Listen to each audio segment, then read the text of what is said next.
তো গাইস মোটামুটি সব রিচুয়ালই হয়ে গেল, শুধু বাকি আছে সিঁদুর দানটায়। আর এখন বাজে 3:15।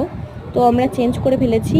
এত গরম যে লেহেঙ্গাগুলো পরে থাকা মানে সম্ভব হয়নি, তাই সিম্পল একটা চুড়িদার পরেছি, আর মা সিম্পল একটা শাড়ি পরেছে। তো এই যে আমার মাকে দেখে নাও। আর সবাই বাড়ি চলে গেছে, শুধু আমি, মা আর বাবা আছি। তো তোমাদেরকে এবার দেখাই সিঁদুর দানটা। আর আরম্ভ হয়েছিল 12টা 21-এ, আর শেষ হবে এবার 5টা বাজবে, তখন হয়তো শেষ হবে। আর ব্রাহ্মণের বিয়ে বলে কথা, অত সহজে কি আর শেষ হয়? বাবা, কত নিয়মকানুন আছে।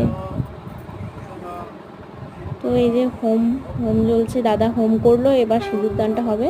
দাদা সিঁদুর পরিয়ে দেবে বৌদিকে। তো তোমরা দেখো, দেখতে থাকো। সিঁদুর পরানো হয়ে গেল আর বিয়ে সম্পূর্ণ হলো। তো এইটুকুই, এর পরের সব দেখাবো তোমাদেরকে।